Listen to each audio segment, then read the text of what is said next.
hour draws on apace. 4 happy days bring in a new moon. But oh, how slow methinks this old moon wanes.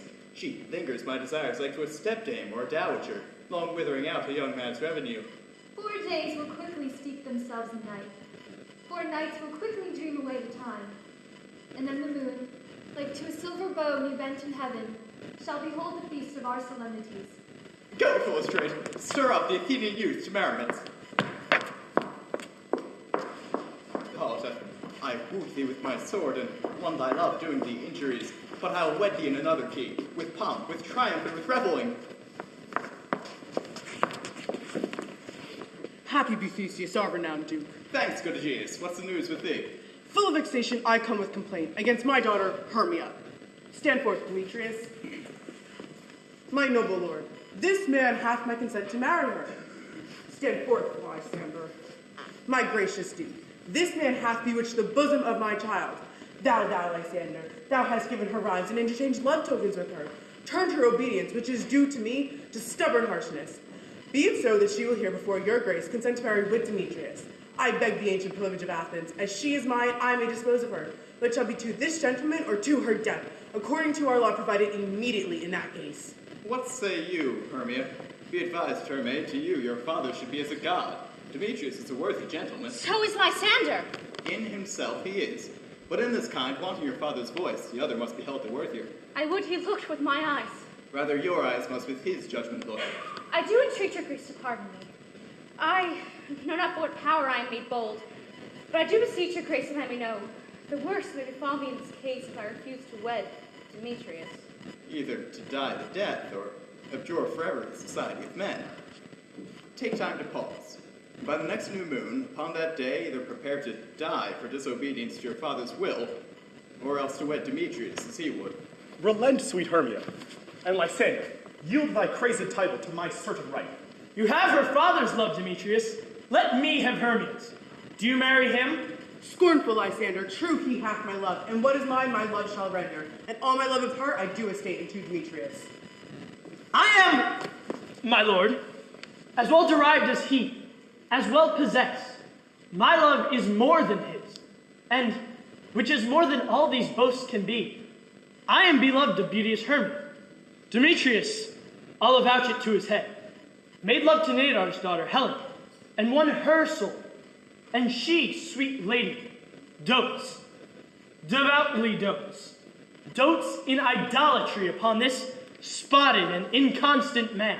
I confess to have heard so much, and with Demetrius thought to have spoke thereof. But come, Demetrius, and Aegeus come. I have some private schooling for you both. For you, fair Hermia, look you, arm yourself to fit your fancies to your father's will, or else the law of Athens yields you up. Come, Hippolyta, what cheer, my love?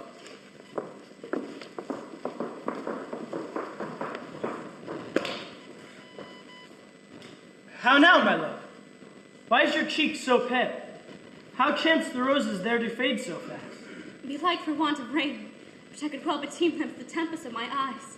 Ay me, for aught that I could ever hear, could ever read by tale or history, the course of true love never did run smooth. What hell to choose love by another's eyes? Hear me, Hermia.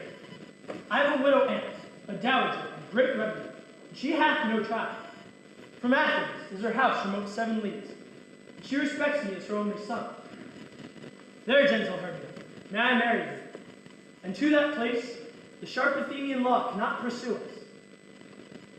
If thou lovest me then, steal forth thy father's house tomorrow night, and in the wood, or leave without the town, there will I wait for thee. My good Lysander, I swear thee by Cupid's strongest bow, tomorrow truly finding with thee. Keep faith, love. Look, here comes Helena. Godspeed, fair Helena. Whither away? Call you me fair? That fair again unsay.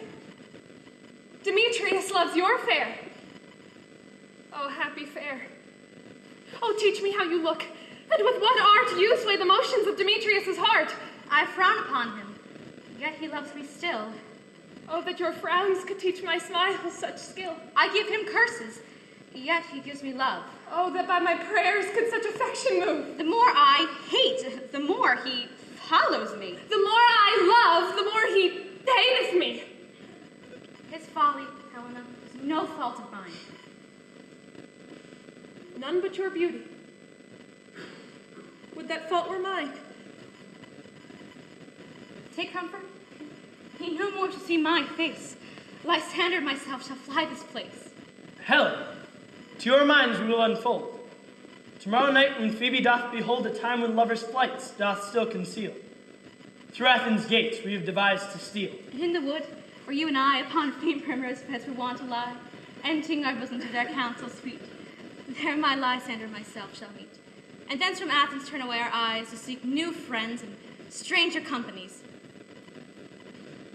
Farewell, sweet playfellow. Pray now for us, and good luck grant thy Demetrius. Keep word, Lysander. We must start our sight from lovers' food tomorrow deep midnight. I will, my Hermia.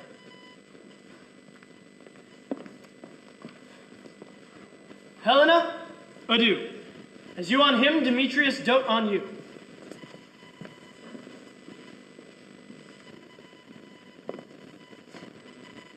How happy some or other some may be. Through Athens I am thought as fair as she. But what of that? Demetrius thinks not so. He will not know what all but he do know. For ere Demetrius looked on Hermia's eyne, he hailed down oaths that he were only mine. And when this hail some heat from Hermia felt, so he dissolved, and showers of oaths did melt.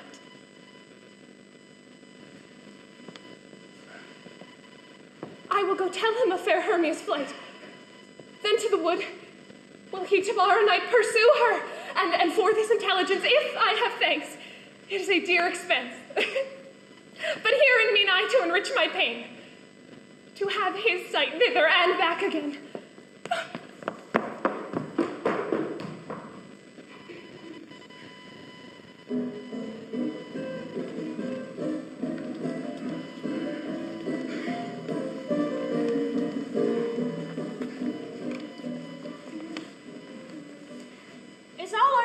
Here.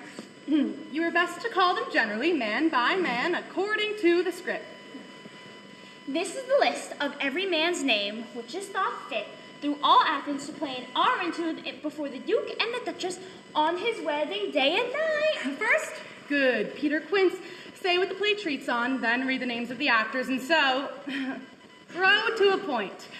Marry, our play is most lamentable comedy and most cruel death of Pyramus and Thisbe. A very good piece of work, I assure you, and Mary. Now, Peter Quince, call forth your actors by the scroll. Masters, spread yourselves. Answer as I call you. Nick Bottom the Weaver. Ready? Name what part I am for, and proceed. You, Nick Bottom, are sit down for Pyramus. What is Pyramus? A lover or a tyrant? A lover that kills himself most gallant for love. That will call for some tears in the true performing of it. If I do it, let the audience look to their eyes. I will move storms. I will condole in some measure. To the rest, yet my chief humor is for that of a tyrant. The raging rocks and shivering shocks shall break the locks of prison gates. And this was lofty. Call forth the rest of the players. Francis Flute, the bellows mender. Here, Peter Quince! Flute, you must take Thisbe on you. What is Thisbe? A wandering knight? It is a lady that Pyramus must love. Nay, faith, will we not play a woman? I have a beard coming! And I may hide my face. Let me play Thisbe too. I'll speak in a monstrous little voice. Thisbe, Thisbe, ah, Pyramus, my lover dear and lady dear. No, you must play Pyramus. And Flute, you Thisbe. Well, proceed. Robin Starveling the tailor. Here, Peter Quince. You Thisbe's mother. Snout the tinker. Here, Peter Quince. You Pyramus's father. Myself Thisbe's father. Snug the joiner. Snug. Does anyone seem You the lion's part, and here I hope is a play well fitted. Have you the lion's part ready, pray you? If it be, give it me, from slow study. You may do it extempore, for it's nothing but roaring. Let me play the lion too. I will roar that I will do any man's heart good to hear me. I will roar that I will make the Duke say, let him roar again. Let him roar again! You can play no part but Pyramus. For Pyramus is a sweet-faced man, a proper man as one shall see on the summer's day, a most lovely, gentleman-like man. Therefore, you must needs play Pyramus. Well, I will undertake it. But, masters, here are your parts, and I am to entreat you, request you, and desire you to come them by tomorrow night. Meet me within the palace wood, a mile without the town. For if we meet in the city, we will be dodged with company, and our device is known. There we will meet, and we may rehearse most obscenely and courageously. Take pains, be perfect. Adieu.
Over hill, over dale, through brush, through briar, over park, over pale, through flood, through fire. We do wander everywhere, swifter than the moon's sphere. And we serve the fairy queen to do her orbs upon the green. The king doth keep his revels here tonight. Take heed the queen come not within his sight. For Oberon is passing fell and wrath, because that she is her attendant hath a lovely boy stolen from an Indian king. She never had so sweet a changeling. And jealous Oberon would have the child, knight of his train, to trace the forests wild. But she perforce withholds the lovely boy, crowns him with flowers and makes him all the joy. Either I mistake your shape and make inquiry, or else you are that shrewd and knavish sprite called Robin Goodfellow. You not he? Thou speakest right. I am that merry wanderer of the night. But room, fairies, here comes Oberon. And here my mistress, would that he were gone.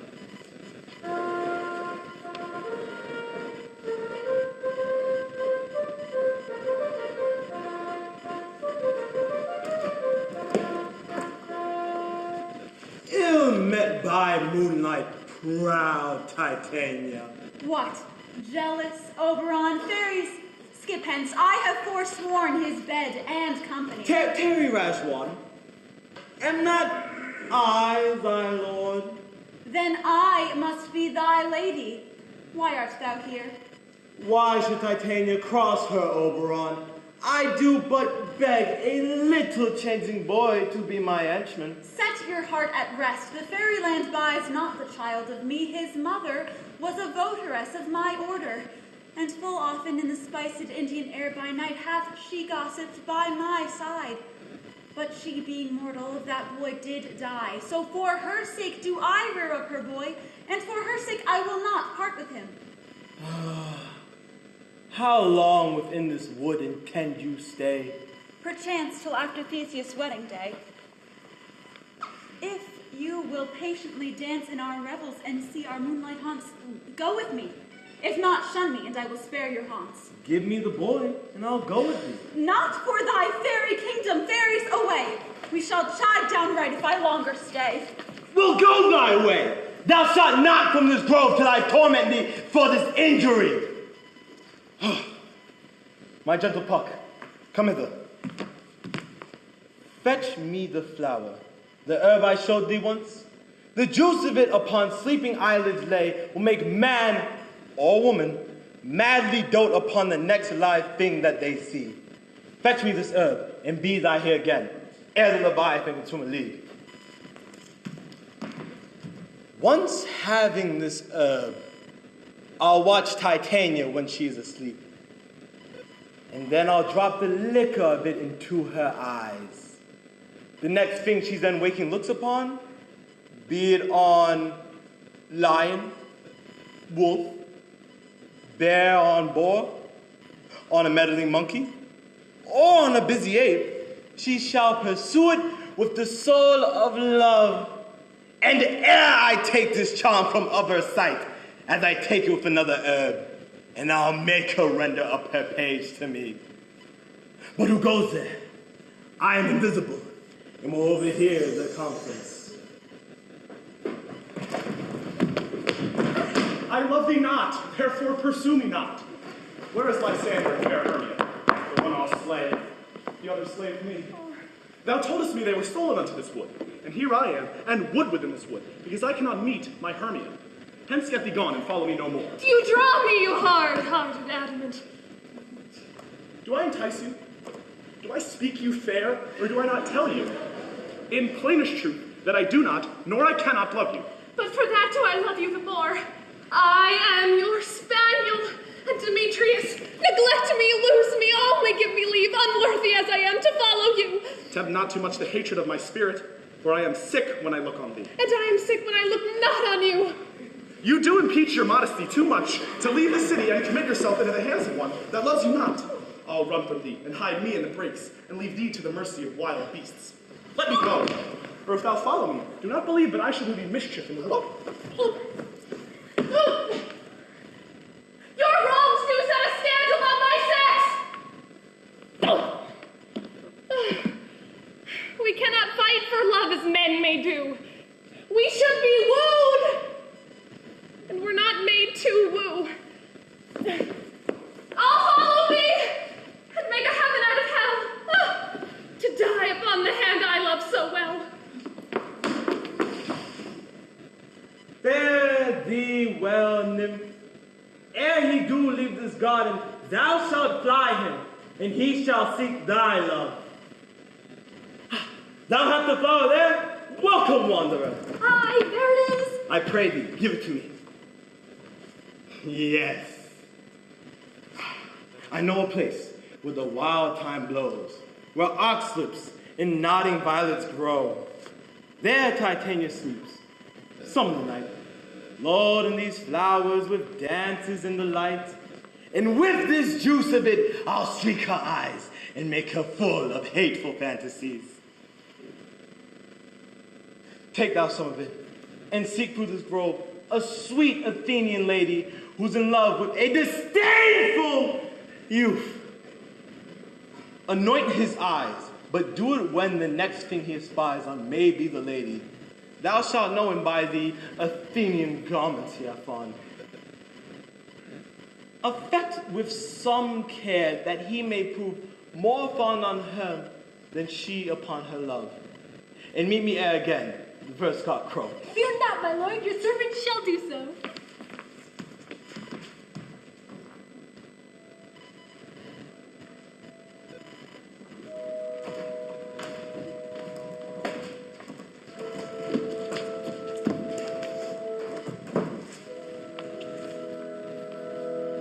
Come now, a roundel and a fairy song. Sing me now asleep, then to your offices and let me rest.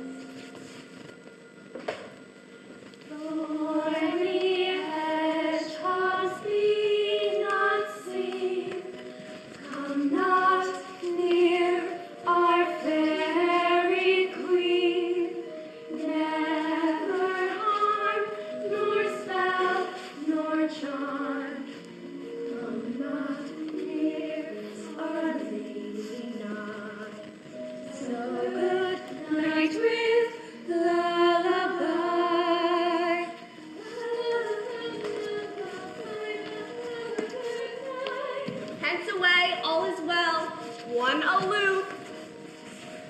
Stand, sentinel.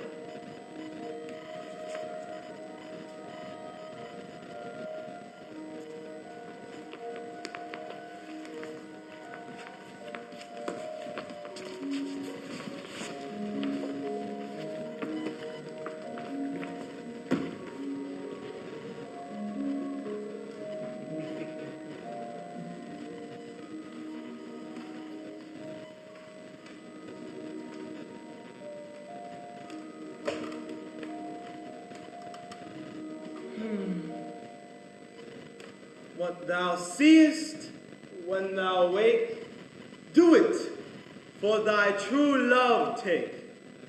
Be it ounce, cat, or bear, pod or boar bristled with hair, in thy eye it shall appear. When thou wakest, it is thy dear. Wake when something vile is near.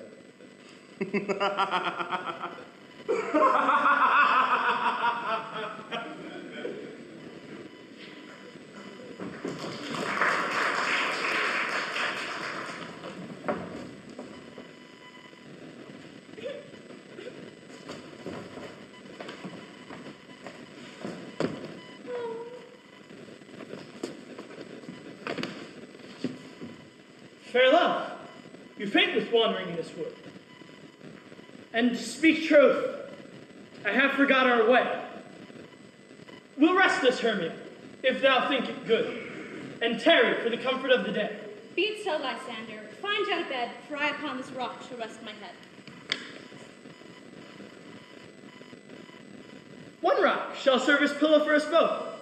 One love, one rock, two bosoms, and one troth. Nay, good Lysander, for my sake, my dear, lie further off yet. Do not lie so near. Such separation, as will be said, becomes a virtuous bachelor and a maid. Here is my bed.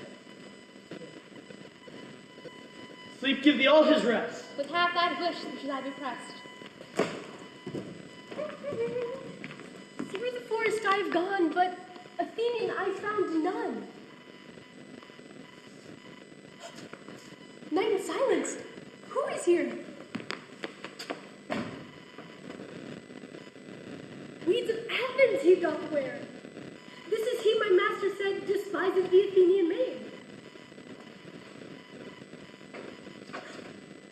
And here she lies, sleeping sound on the dank and dirty ground.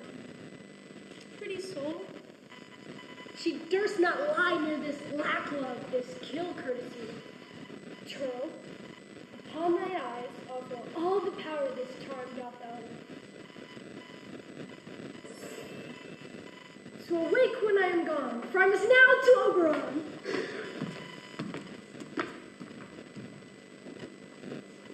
I charge thee hence, and do not haunt me thus. Oh, wilt thou darkly leave me? Do not so. Stay, on thy peril. I alone will go.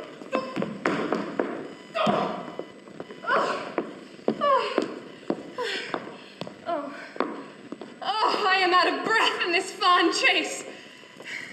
The more my prayer, the lesser is my grace. Happy is Hermia, wheresoe'er she lies, for she hath blessed and attractive eyes. Now I am as ugly as a bear, for beasts that meet me run away for fear. But who is here? Lysander, on the ground dead, or asleep. I see no blood, no wound. Lysander, if you live, good sir, awake! Oh.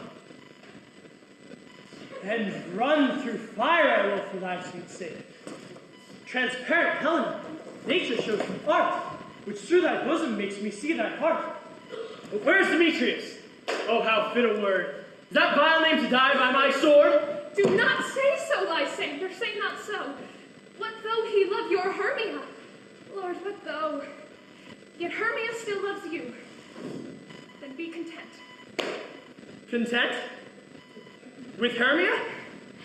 No, I do repent the tedious minutes with her I have spent. Not Hermia, but Helena I love. Wherefore was I to this keen mockery born? When at your hands did I deserve this scorn? It's not enough, young man, that I did never, no, nor never can deserve a sweet look from Demetrius's eye. But you must flout my insufficiency? But fare thee well. Perforce, I must confess, I thought you, Lord, of more true gentleness. Oh, that a lady of one man refused should of another therefore be abused. Oh!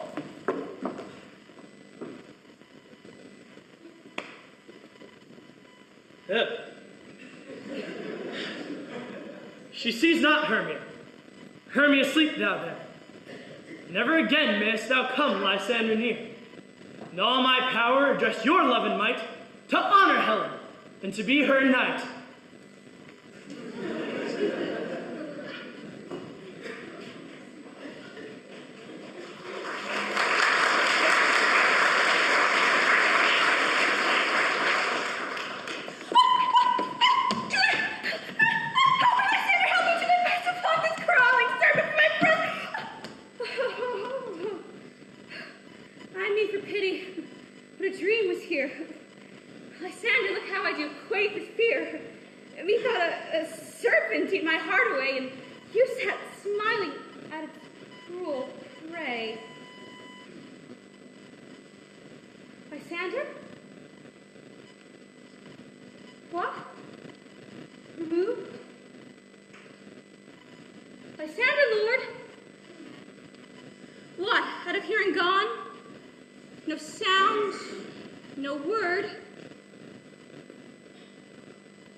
Are we all met?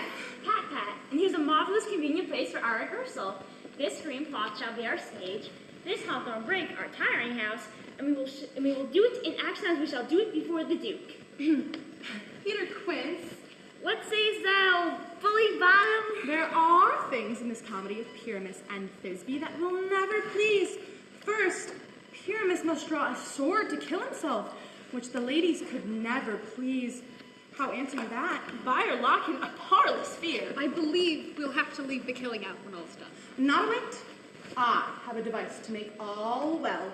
Write me a prologue, and let the prologue seem to say that we will do no killing with our swords, and that Pyramus is not harmed indeed. This will put them out of fear. Well, we will have such a prologue. Will not the ladies be afeard of the lion? I fear it, I promise you. Therefore, another prologue must tell he is not a lion. Well, it shall be so. Then there is another thing. We need a wall in the creative chamber for Pyramus and Thisbe, says the story, did talk through the chink of a wall. You can never bring in a wall. What say you, Bottom? Let some man or other present wall. Let him have some loam or rough cast or plaster about him to signify wall. And let him hold his fingers thus, and through that cranny shall Pyramus and Thisbe whisper. Well, if all is settled then, come sit down, every mother's son, and rehearse your parts. What hempen homespuns have we swaggering here, so near the cradle of the fairy queen? What? A play toward? I'll be an auditor, an actor too, perhaps, if I see cause. Speak, Pyramus. Thisbe, stand forth.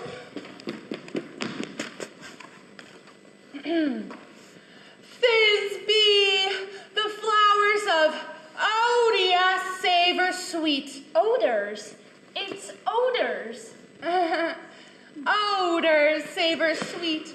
So hath thy breath, dearest Thisbe dear, and by I will to thee appear. But hark, a voice! Stay thou but here a while. A stranger pyramus than e'er played here. Must I speak now? Aye, marry must you, for you must understand he goes but to see a noise that he heard, and is to come again.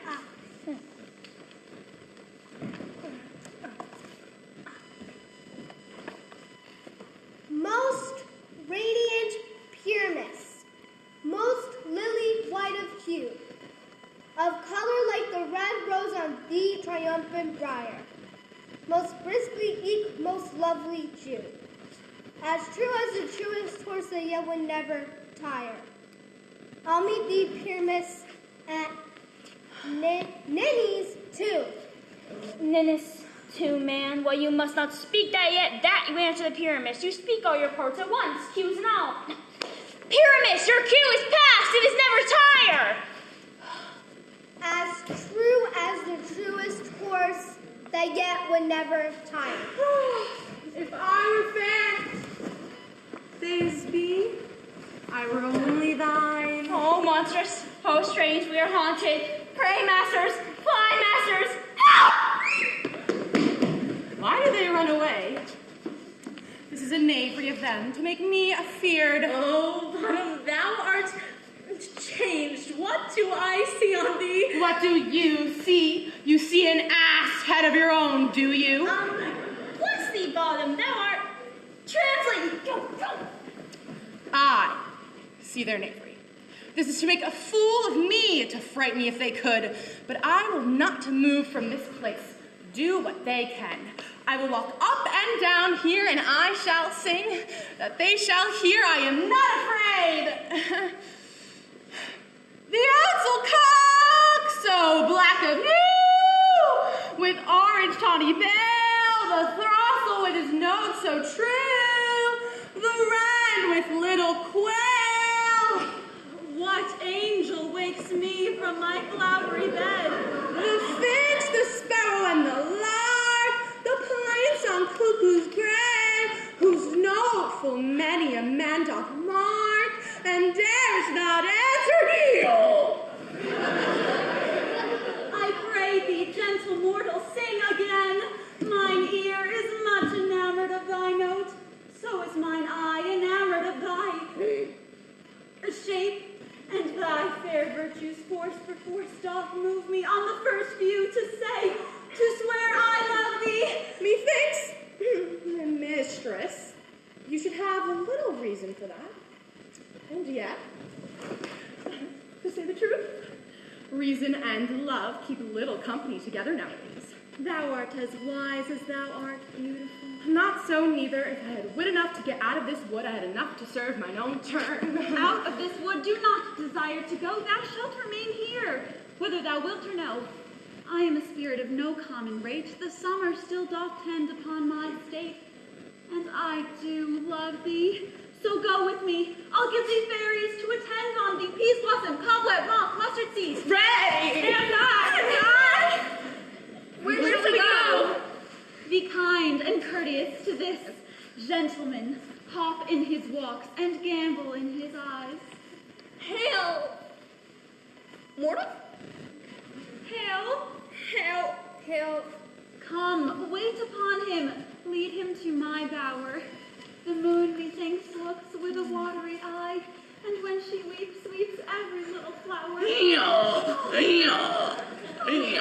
up my love's tongue, bring him silently.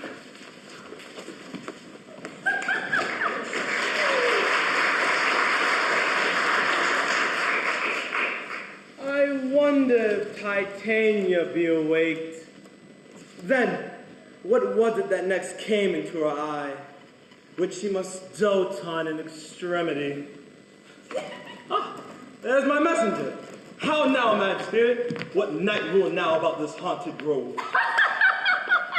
My mistress with the monster is in love! dull and sleeping hour. A crew of patches, rude mechanicals, were met together to rehearse a play intended for great Theseus' nuptial day. The shallowest thick-skin of that barren sort who Pyramus presented in their sport forsook his scene and entered in a break. When I did him this advantage take, in ass's knoll I fixed on his head. He murder cries and help from Athens fled. I led them on in this distracted fear, and left sweet Pyramus translated there. When in that moment so it came to pass, Titania waked and straightway loved an ass.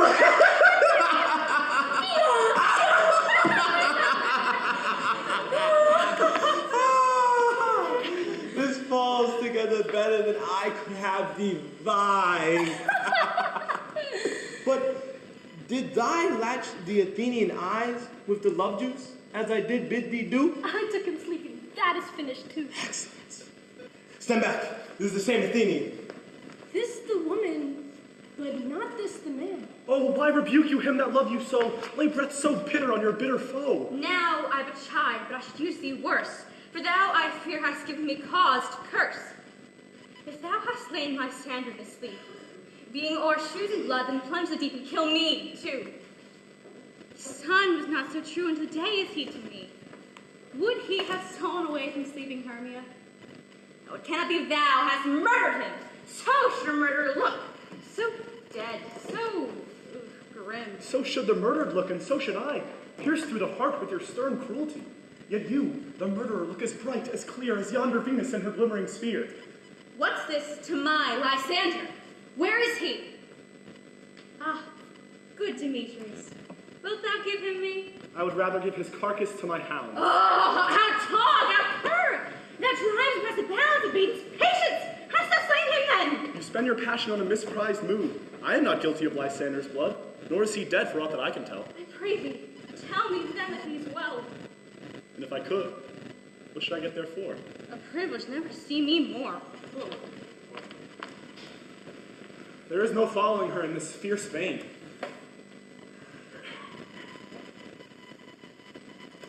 Here, therefore, for a while I will remain.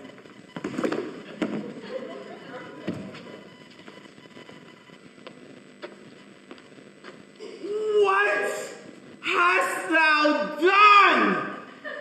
Thou hast mistaken quite, and put the love juice on some true love sight. For thy misprision must perforce ensue. Some true love turned, not a false, turned true. About this wood go swifter than the wind, and Helena of Athens look thou find. All fancy 6 years, in pale of tear, with sighs of love that cost the fresh blood dear. By some illusion, bring her here. Now charm his eyes against she do appear. I go, look how I go, swifter than the arrow from Tartar's bow.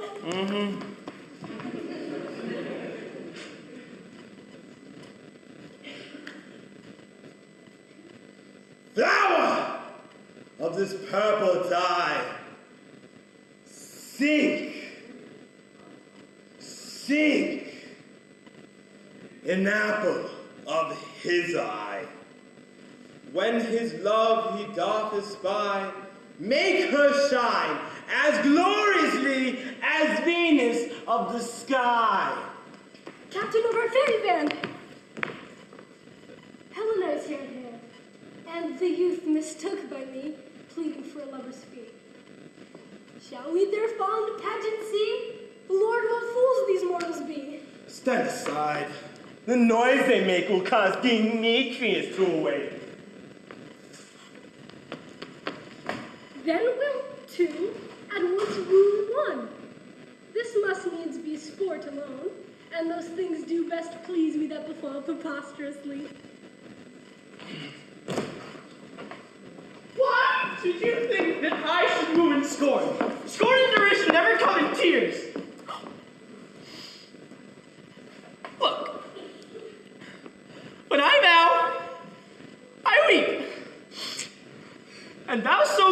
sensitivity, all truth appears. How can these things in me seem scorn to you, bearing the badge of faith to prove them true? You do advance your cunning more and more. These vows are Hermia's. Will you give her or? I had no judgment when to her I swore. Nor none in my mind, though you give her or. Demetrius loves her, and he loves not you. Oh, Helen, perfect, nymph, goddess divine, to what, my love, shall I compare thine eyne? Crystal is muddy, oh, how ripe and show thy lips, those kissing cherries tempting grow.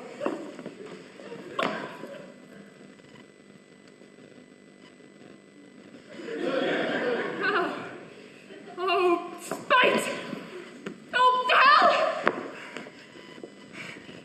I see. You are all bent to set against me for your merriment. If you were civil and knew courtesy, you would not do me thus much injury. Can you not hate me, as I know you do? But you must join insults to mock me too. If you were men, as men you are in show, you would not use a gentle lady so. To vow and swear and superpraise my part when I know that you hate me with your hearts. You both are rivals and love Hermia! And now both rivals to mock Helena? A trim exploit, a manly enterprise. To conjure up tears in a poor maid's eyes. You're unkind, Demetrius. Be not so, for you love Hermia, this you know I know. And here, with all good will and all my heart, in Hermia's love, I yield you up my part. And yours of Helen to me bequeath, whom I do love and will do till my death. Never did mockers waste more idle breath. Lysander, keep thy Hermia. I will none. If e'er I loved her, all that love is gone. My heart to her but is death-wise sojourned, and now to Helen. It is home returned, there to remain. Ah! Oh! Helen, it is not so! Disparage not the faith thou dost not know, lest to thou peril thou abide it dear. Look, where thy luck comes, yonder is thy dear. Oh, my eye hath found mine here, I hang it. Brought me thy sound, but why unkind didst thou leave me so? Why should he stay, whom love doth press to go? What love to press Lysander from my side? Lysander's love. Though not let him bide, fair Helena. For morning gilds the night than all yon fiery O's and eyes of light. Why seekest thou me? Could not this make thee know the hate I bear thee made me leave thee so? You speak not as you think. It cannot be. Lo! She is one of this confederacy. Now I perceive that they have conjoined all three to fashion this false sport in spite of me. Injurious Hermia, most ungrateful maid. Have you conspired? Have you with these contrived to bait me with this foul derision? Is all the counsel that we two have shared, the sisters' vows, the hours that we have spent where we have chid the hasty-footed time for parting us, is it all forgot? And will you rent our ancient love asunder to join with men in scorning your poor friend? It is not friendly, 'tis not maidenly, our sex as well as I may chide you for it. Though I alone do feel the injury. I am amazed at her passionate words. I scorn you not. It seems that you scorn me. Have you not said, Lysander, as in scorn, to follow me and praise my eyes and face?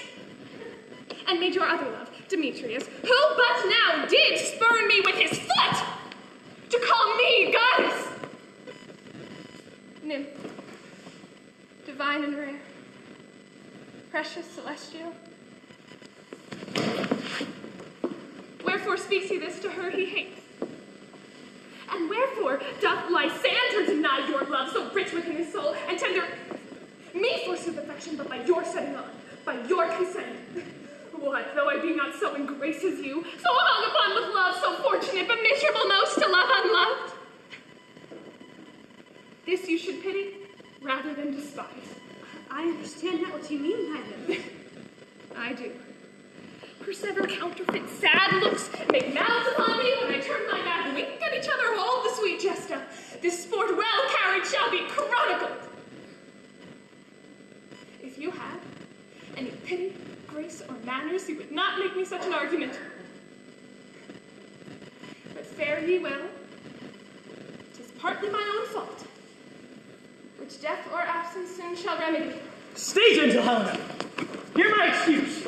My love, my life, my soul, fair Helena. Excellent! Sweet, not for yourself. If she cannot entreat, I can compel. Thou canst compel no more than she can entreat. Thy threats have no more strength than her weak prayers. Helena, I love thee, by my life I do. I say I love thee more than he can do. If thou say so, withdraw and prove it too. Quick, come! Lysander, which depends on him. Help, thou cat! Thou bird! Vows thee let loose, or I'll shake thee from thee like a serpent. Why are you grown so rude? What changed this sweet love? Thy love? Ah, trying to her out! Oh, loathed medicine! Oh, hidden potion, hence! Do you not jest? Yes, sooth, and so do you. Demetrius! I shall keep my word with thee. I would I had your bond, for I perceive a weak bond holds you. I'll not trust your word. What? Should I hurt her? Strike her? Kill her dead? Although I hate her, I'll not harm her so. What can you do me greater harm than hate? Hate me? Wherefore? Me. What news, my love? Am not I, Hermia? Are not you, Lysander? I am as fair as I was ere well since night you loved me. Yet since night you left me. Why then you left me? The gods forbid, in earnest shall I say.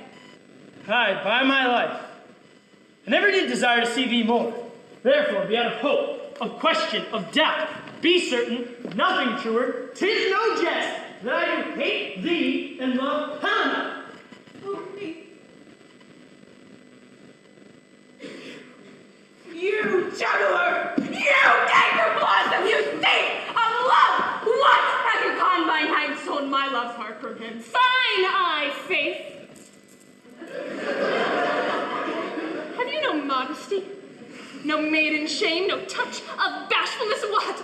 Will you tear impatient answers from my gentle tongue? Fie, fie, you counterfeit, you! Puppet, you!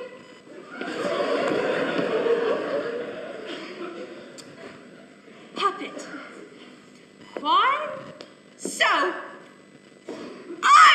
that way goes the game. Now I perceive she hath made compare between our statures. She hath urged her height, and with her personage, her tall personage.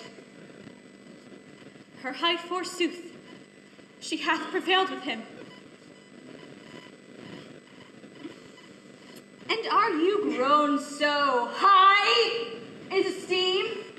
Because I am so dwarfish and so low? How low am I now? Painting maple, speak! How low am I? I am not yet so low that my nails can reach in thine eye! I pray you, though you mark me, gentlemen, let her not I. You perhaps may think because she's something lower than myself that I can match her. Lower! Good Hermia, do not be so bitter with me. I evermore did love you, Hermia, did ever keep your counsels, never wronged you. Say that in love unto Demetrius, I told him of yourself unto this wood. But now you will let me quiet go to Athens, I bear my folly back, and follow you no further. Let me go. You see how simple and how fond I am. I get you gone. Who is it hinders you? Foolish heart that I leave here behind. Oh, what, Lysander? With Demetrius! Be not afraid. She shall not harm thee, Helen. No, sir, she shall not, though you take her part. Oh, when she's angry, she was keen and shrewd. She was a vixen when she went to school. And though she be but little, she is fierce. Little! Again, nothing but low and little! Why must you suffer her to flatter thus? Let me come to her! Help, thou cat! Thou bird! Get you gone, you dwarf! Acorns! You are too officious in her behalf that scorns your services. Let her alone. Now she holds me not. So follow if thou darest, to see who's right of thine or mine is greater in Helena. Follow, nay, I'll go with thee, cheek by jowl.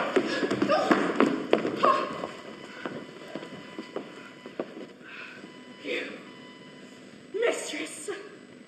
Oh, this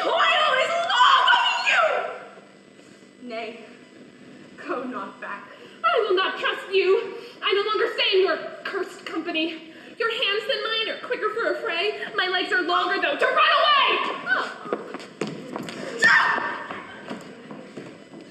I am amazed and know not what to say.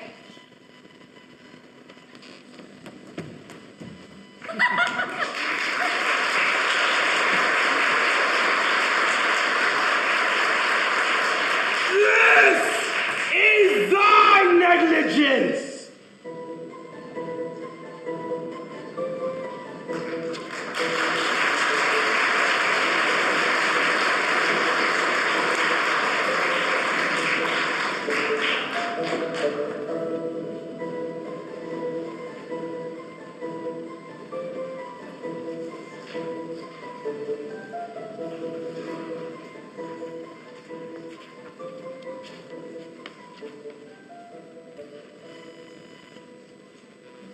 This is thy negligence!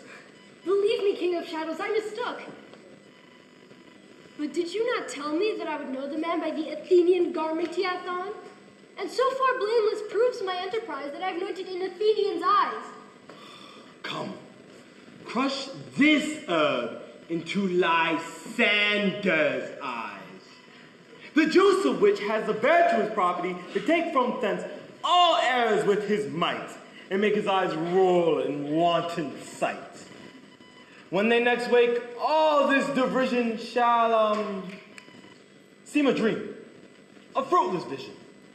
And then to Athens may the lovers wend, with leagues whose dates till death shall never end. Whilst I in this affair do thee employ, I to my queen, and beg her changeling boy. And then I will her charmed eyes release from monsters' view, and then all will be at peace.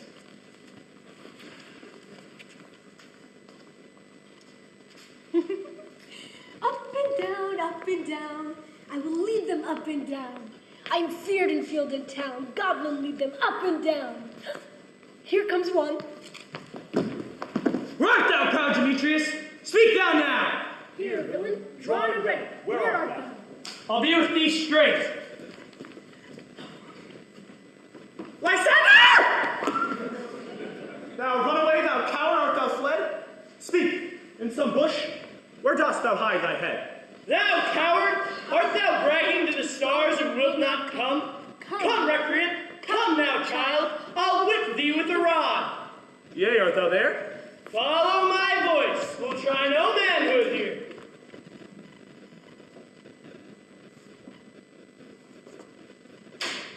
He goes before me, yet still dares me on. When I come where he calls, then he is gone. Here will rest me.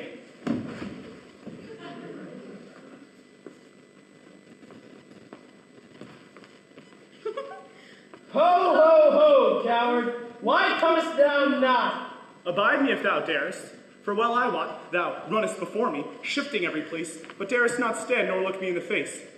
Where art thou now? Come hither, I am here.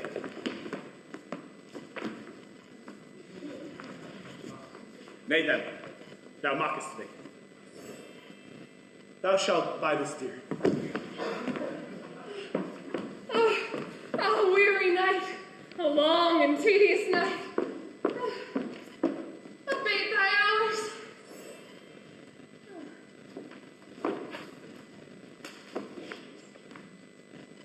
Yet but 3? Come one more. 2 of both kinds make up 4. And here she comes, cursed and sad. Cupid is a knavish lad, thus to make poor females mad. Never so weary, never so in woe. No further can I crawl, no further go.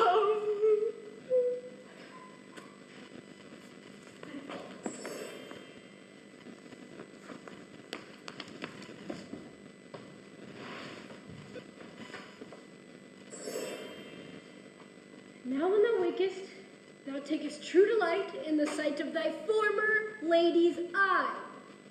Jack shall have Jill, naught shall go ill. The man shall have his mare again, and all shall be well.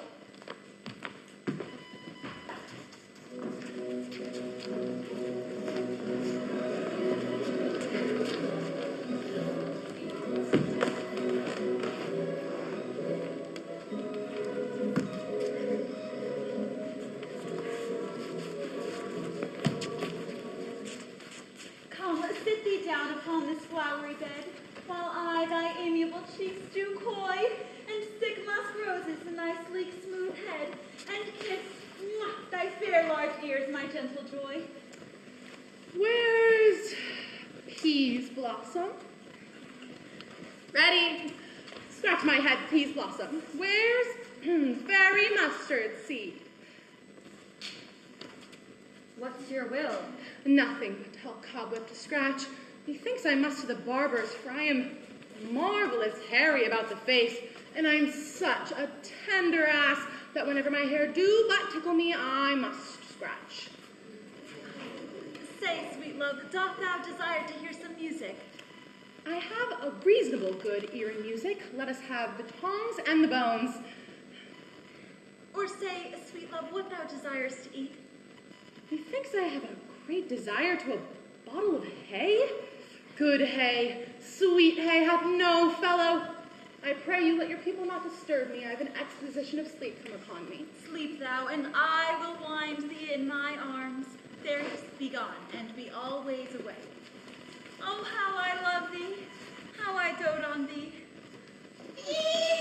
Yes! Yes, yes!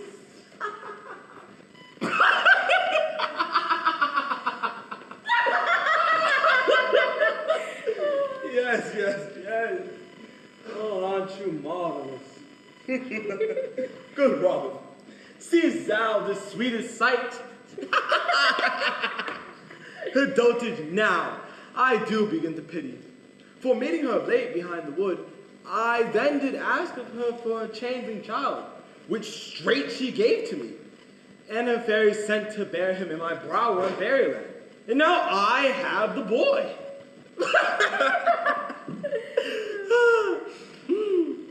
I will undo this imperfection of her eyes.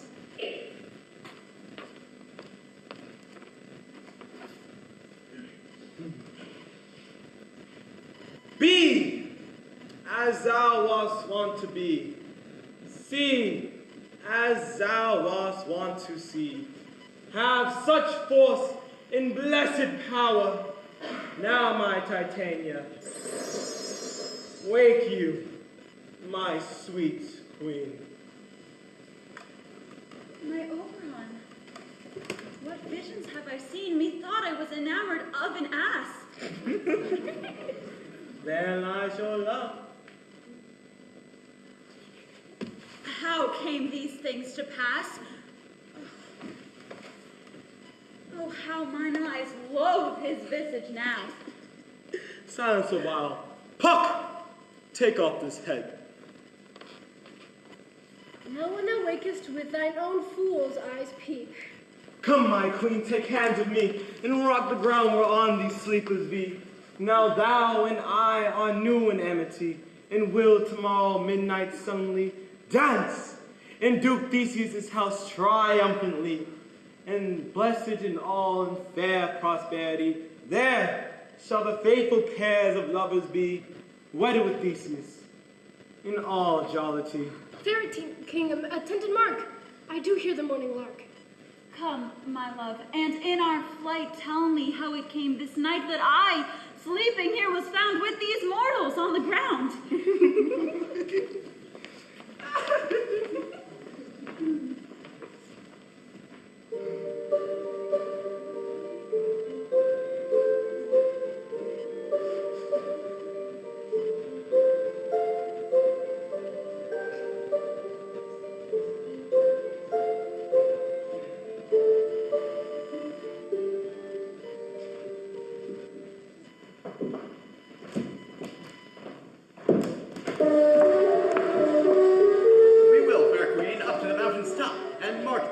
Confusion of hounds and echo in conjunction. But soft, what nymphs are these? My lord, this my daughter here asleep, and this Lysander. This Demetrius is, and this Helena, old Nader's Helena.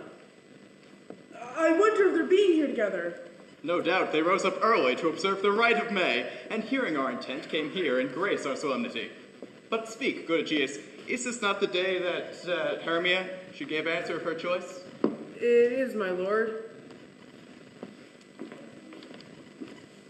Good morrow, friends! St. Valentine's is past. I pray you all, stand up. I know you two are rival enemies. How comes this gentle concord in the world? My lord, I shall reply amazingly. Half sleep, half waking. But yet, as I swear, I cannot truly say how I came here. But so it is, and now do I bethink me, so it is. I came with Hermia hither. Our intent was to be gone from Athens, where we might without— Enough! Enough, my lord, you have enough. I beg the law upon his head. My lord, fair Helen told me of their stealth, and I in fury hither followed them. Fair Helen in fancy followed me. But my lord, I know not by what power, but by some power it is my love to Hermia melted as the snow. Seems to me now as the remembrance of an idol god, and all the faith, the virtue of my heart, the object and pleasure of mine eye, is only Helena. To her, my lord, was I betrothed ere I saw Hermia. But like in sickness did I loathe this food, that as in health come to my natural tastes. Now I do wish it, love it, long for it, and will be ever more true to it. Gentle friends, you are fortunately met, for of this discourse we shall hear more anon. Aegeus, I overbear your will. For in the temple, by and by with us, these couples shall be eternally knit. Away with us to Athens, 3 and 3, we'll hold a feast in great solemnity. Come, Hippolyta.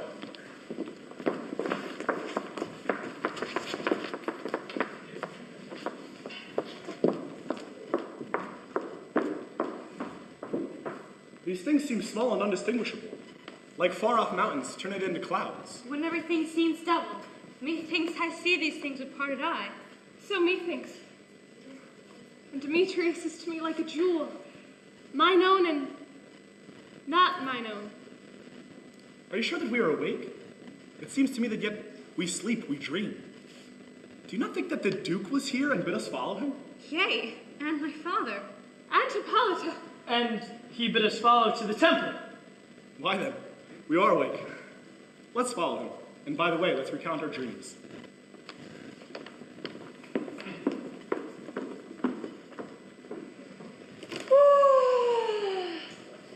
When my cue comes, call me and I will answer. My next is most fair Pyramus, Hi-ho, Peter Quince, Flute the bellows mender, Snout the tinker starveling. Gods, my life stolen hence and left me asleep. I have had a most rare vision.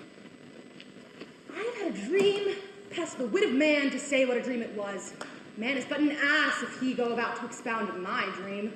Methought I was, and methought I had, but man is a patched fool if he will offer to say what methought I had. The eye of man hath not heard, the ear of man hath not seen, man's hand is not able to taste, his tongue to conceive, nor his heart to report what my dream was. I will get Peter Quince to write a ballad of my dream, and it shall be called Bottom's Dream, because it hath no bottom, and I shall sing it in the latter end of a play before the Duke. Peradventure, to make it the more gracious, I shall sing it at her death.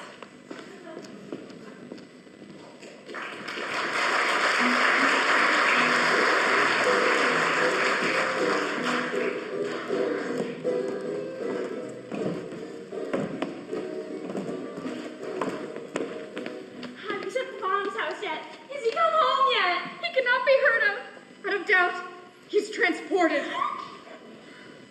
If he come not, then our play is marred. It goes not forward, doth it? It does not. You have not a man in all Athens able to discharge Pyramus but he.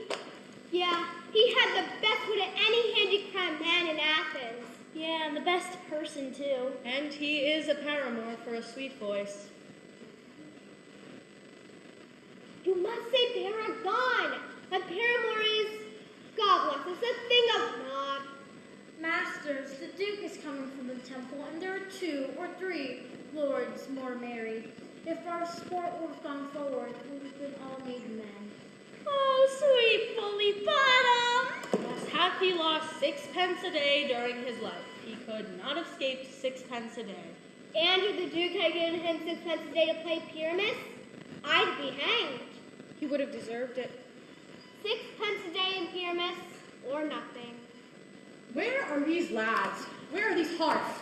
Bottom! Almost courageous day, almost happy hour! Masters, I am to discourse wonders, but ask me not what, for if I tell you, I am no true Athenian. I will tell you everything ready to fill out. Tell us, sweet bottom. Not a word of me. All I will tell you is that the Duke hath dined. Every man, gather your apparel and go over your parts, for the short and the long is our play is preferred. In any case, most dear actors eat no onions nor garlic, for we are to utter sweet breath, and I do not doubt but to hear them it is a sweet comedy indeed. No more words. Away. Go away.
More strange than true. I never may believe these antique fables, nor these fairy toys. Lovers and madmen have such seething brains, such shaping fantasies that apprehend more than cool reason can comprehend. But all the story of the night told over, and their minds transfixed so together, witnesseth in more than to fancy's images, and grows to something of great constancy. Here. But howsoever strange and admirable. Here are the lovers, full of joy and mirth. The joy, gentle friends, joy and fresh days of love accompany your hearts. More than to us. Waiting your royal walk, your board, your bed.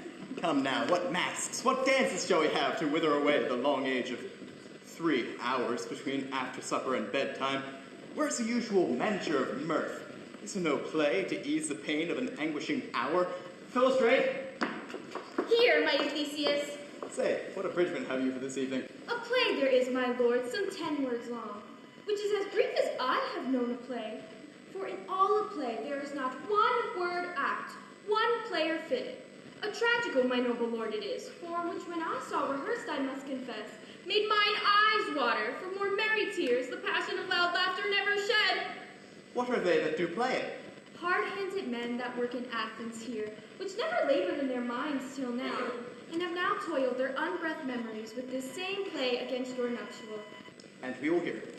No, my noble lord, for I have heard it over, and it is nothing in the world unless you can find sport in their intents, extremely conned and stretched to do you service. We will hear the play. Go and bring them in. And take your places, ladies. I was not to see wretchedness or charged, or duty in their service perishing. Why, my gentle sweet, you shall see no such thing. He has said they can do nothing in this kind. The kinder we, to give them thanks for nothing, our sport shall be to take what they mistake. And what poor duty cannot do, noble respect takes in might, not merit. So please, your grace, the prologue is addressed. Let him approach.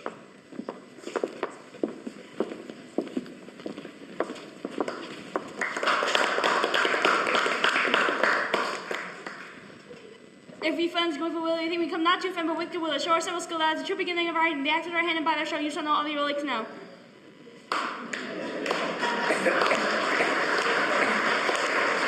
This fellow does not stand upon points.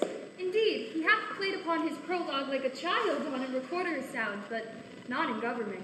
His speech was like a tangled chain, nothing impaired, but disordered. Who's next?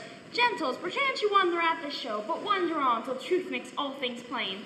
This man is Pyramus, as you would know. This beauteous lady, Thisbe, is certain. This man with lime and rough hath doth present wall, that vile wall with city's lovers sunder. This grisly beast, which lion,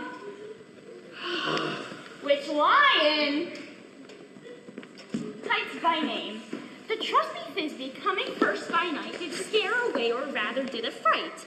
And as she fled, her mantle she did fall, which lion vile's bloody mouth did stain. And on comes Pyramus, sweet youth and tall, whereat he finds his trusty Thisbe mantle slain, whereat, with bloody blameful blade, he bravely broached his bloody boiling breast. And Thisbe, tearing in the mulberry shade, his dragger do and died. For all the rest, let lion, moonshine, wall, lovers twains at large discourse, while here they do remain. I wonder if the lion be that speak. No wonder, my lord. One lion may when many asses do. In this same interlude it doth befall that I, one snout by name, present wall, and such a wall as I would have you think that had in it a crannied hole or chink, through which the lovers, Pyramus and Thisbe, did whisper often very secretly. Would you desire lime and hair to speak better? It is the wittiest partition that ever I heard discourse, my lord. Silence. Pyramus draws near the wall. Oh, night! Which never art when day is not. Oh, night! Oh, night! Alack! Alack! Alack! I fear my Thisbe's promises forgot. Oh, wall! Oh, sweet and lovely wall that standeth between her father's ground and mine. Oh, wall, oh, sweet and lovely wall, show me thy chink to blink through with mine eye. Thanks, courteous wall. Jove shield thee well for this. But what do I see?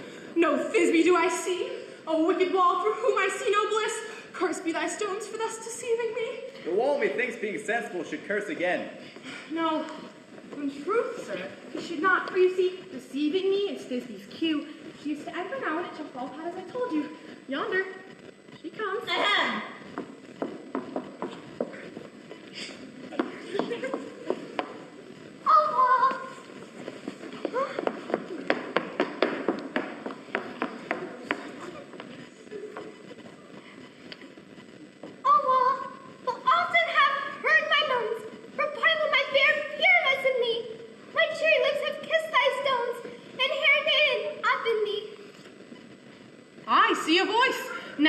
the chink to spy, and I can hear my Thisbe's face.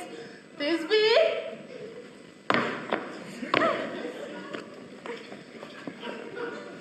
My love, thou art my love, I think. Wilt thou at Ninnis tomb meet me straightway? Tie life, tie death, I come without delay. Thus I, Wall, my part discharged so, and being done, thus Wall away doth go.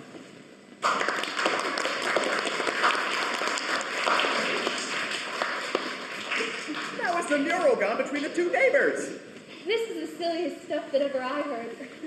Now, the greatest in this kind are but shadows, and the worst are no worse imagination of men.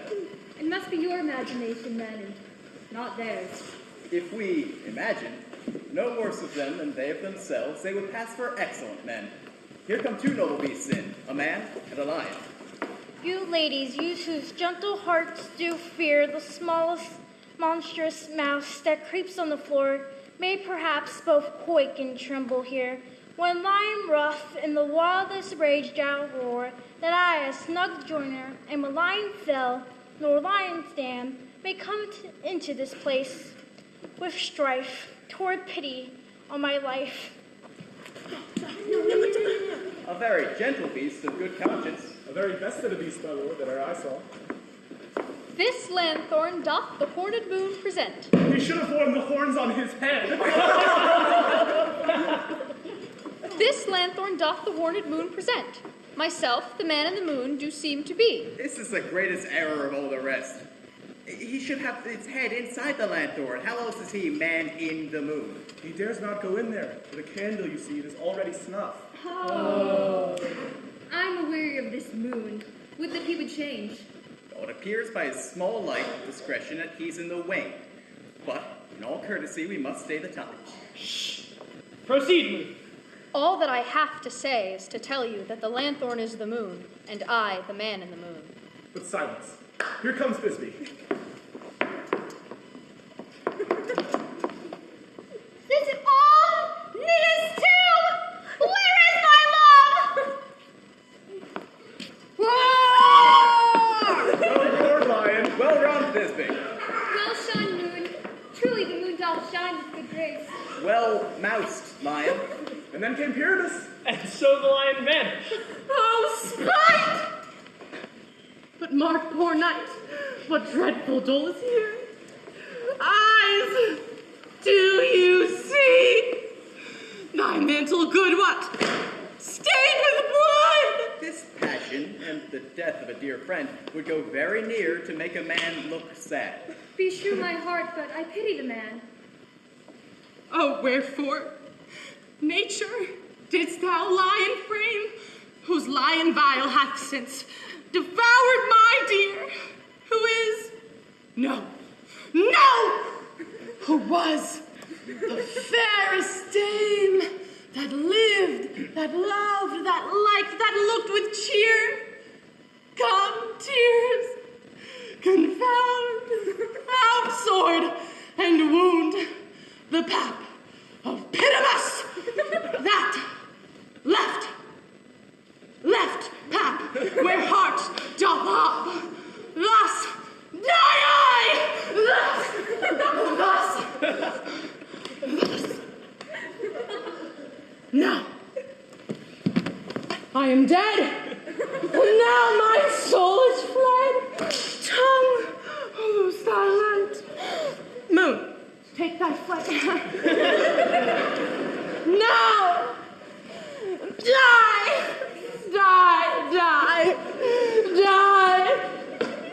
die.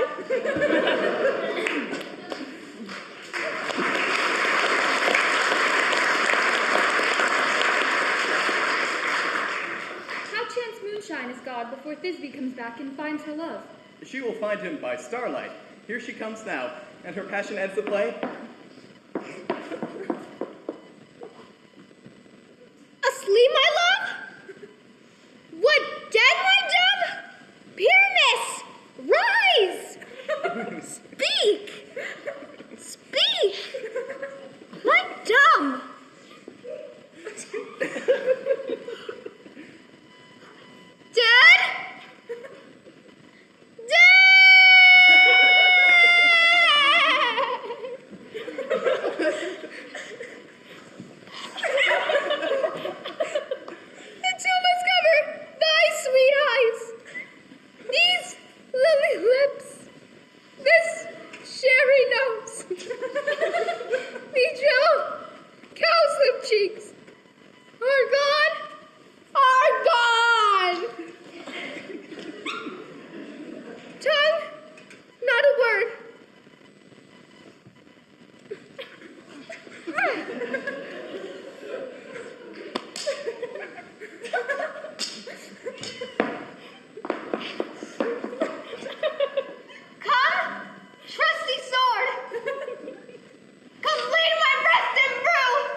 moonshine, and lion are left to bury the dead. Aye, and wall, too.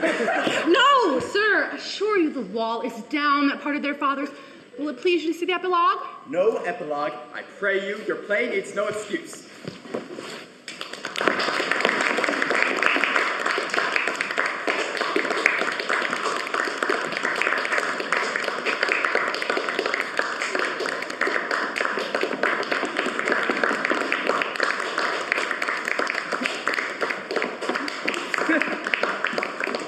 The iron tongue of midnight hath told 12. Lovers to bed, 'tis almost fairy time.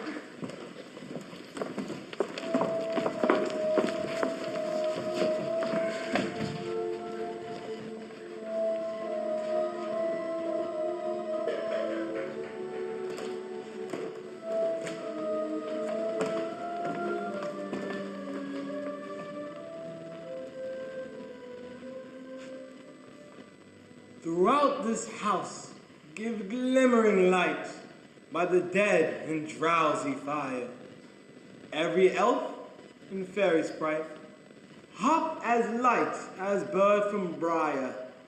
And this ditty, after me, sing and dance it trippingly. Now until the break of day, through this house each fairy stray. To the best bride, bed will we, which by us blessed be. So shall all the lovers three ever true and loving be. So trip away, make no stay, meet me all by break of day.